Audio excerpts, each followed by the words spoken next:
कैलाश विजयवर्गीय जी हमारे साथ जुड़ गए हैं। कैलाश जी, बहुत बहुत शुक्रिया पूरे चुनावी कैंपेन को संभालने के लिए, अपने कंधों पर खींचने के लिए और श्यामा प्रसाद मुखर्जी की भूमि पर जाकर इस तरीके से पार्टी को जमा देने के लिए।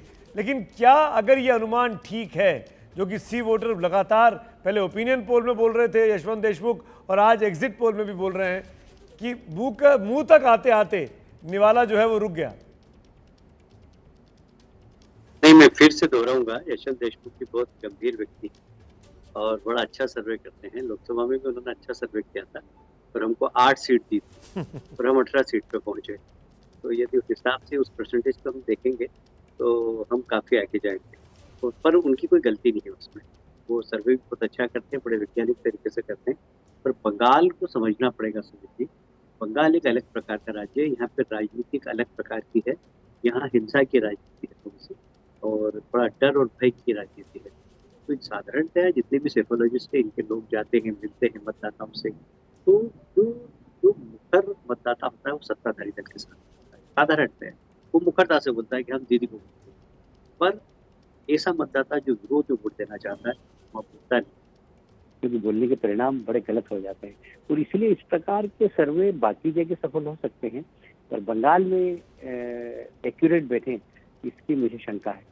और इसलिए जैसे लोकसभा में सी वोटर्स का अनुमान था, वैसा विधानसभा में भी सी वोटर्स का अनुमान वैसा ही निकलेगा, सही निकलेगा। ठीक है, मेरी शुभकामनाएं हैं आपके लिए। लेकिन ये बताइए, क्या इस बंगाल जैसे प्रदेश में जहाँ पे 294 सीटों पर चुनाव हुआ, जहाँ की मातृभाषा बंगाली है, वहाँ पर आपके पास कोई बड़ा बंगाली चेहरा नहीं था मूल भाषी जो ममता बनर्जी के सामने खड़ा हो सके?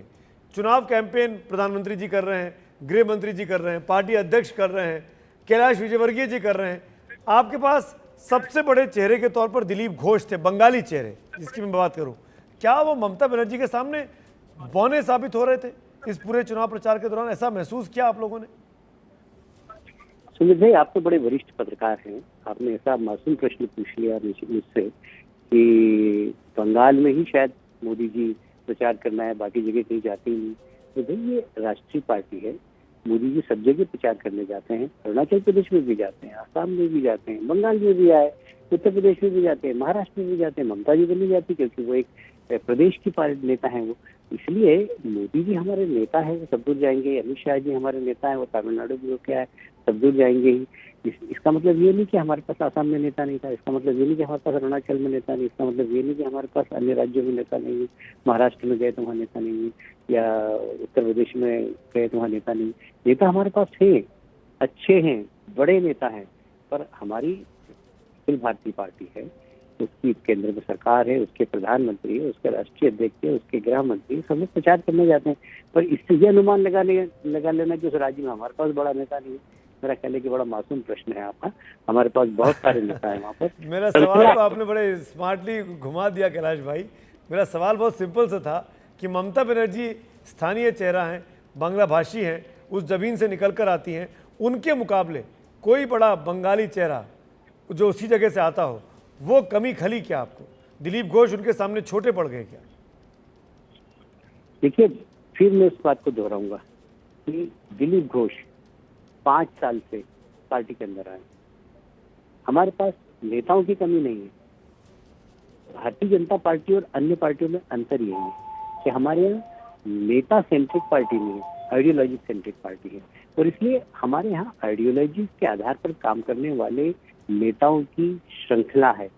बंगाल के अंदर कम से कम 10 ऐसे प्रभावशाली नेता है जो मुख्यमंत्री बन सकते हैं। इसलिए वो बात ही नहीं है कि हम ममता जी के साथ, ममता जी के बराबर कोई नेता नहीं। भारतीय जनता पार्टी एक अपने आप में अखिल भारतीय पार्टी है और उनका नेतृत्व मोदी जी करते हैं, नड्डा जी करते हैं, अमित शाह जी करते हैं।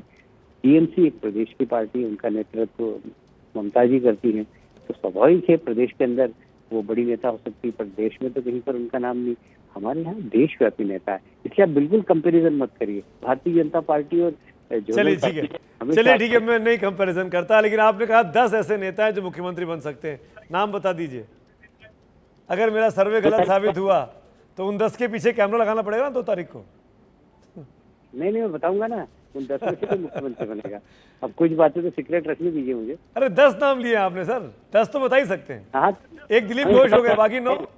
मैं 2 तारीख को आपको 10 नाम भी बताऊंगा, चिंता मत करिए। एक बात बताइए कैलाश जी, हमारा जो सर्वे है इसमें हम चरणबद्ध तरीके से दिखा रहे हैं, पहले फेज से लेकर 8वें फेज तक, फेज 5, फेज 6, फेज 7, फेज 8, जो एक इंटरवल आया था 10 अप्रैल से 17 अप्रैल के बीच, जब देश में कोविड की वेव तेज आ गई थी, सेकंड वेव, जब ये सेंटिमेंट बनने लगा कि चुनावी रैलियों में भीड़ नहीं होनी चाहिए थी, क्या आपको लगता है आखिर के 3-4 चरणों में जो नुकसान दिख रहा है इस सर्वे में, मैं बार बार सर्वे बोल रहा हूं, ये फाइनल रिजल्ट नहीं है, इस सर्वे में क्या आपको लगता है कि पब्लिक को के गुस्से का हिस्सा बनना पड़ा? कोविड की लहर की वजह से आप चुनावी रैलियां करते रहे, पीएम ने आके आखिरी 1 हफ्ते में रैलियां कैंसिल की अपनी।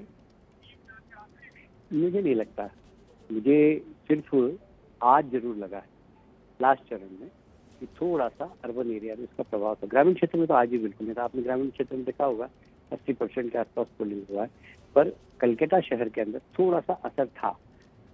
सुबह तो लोग घर के बाहर ही निकले थे, 30-40% ही पोलिंग हुआ था। फिर कार्यकर्ताओं की टीम लगी और हम उतना ही पोलिंग करा पाए जितना शहरों के अंदर होता है हमेशा, क्योंकि शहर के अंदर 60% से ज्यादा पोलिंग कभी भी नहीं होता, तो लगभग उसके आसपास पोलिंग हुआ है शहर में। इसलिए पोलिंग में कोई फर्क नहीं, कोई गुस्सा नहीं लोगों में गुस्सा था वर्तमान सरकार के खिलाफ, उसको हटाने के लिए लोग संकल्पबद्ध थे। तो लोग ऑर्गेनिक रूप से आए, वोट डाला और एक परिवर्तन की इच्छा के साथ वोट डाला। कैलाश भाई जाते जाते अपना नंबर तो बताइए, अब तो 8वें फेज हो गए, एग्जैक्ट नंबर बताइए, आप तो माहिर है इस चीज के लिए। देखिए, हमारे गृह मंत्री जी ने 200 सीट बोला था। हाँ। मैं उससे प्लस माइनस मानता हूँ, पर मैं 200 प्लस नहीं दे रहा, 200 माइनस होगी, पर 200 के आसपास ही। 200 माइनस से 200 तक, आप ये कह रहे हैं? मैं ठीक से सुन पाया? अच्छा, 200 के ऊपर नहीं जा रहा है, 200 तक जा रहा है। 200 से ऊपर नहीं जा रहा। चलिए कैलाश भाई, ईमानदारी से आपने बात की, इसके लिए बहुत बहुत शुक्रिया।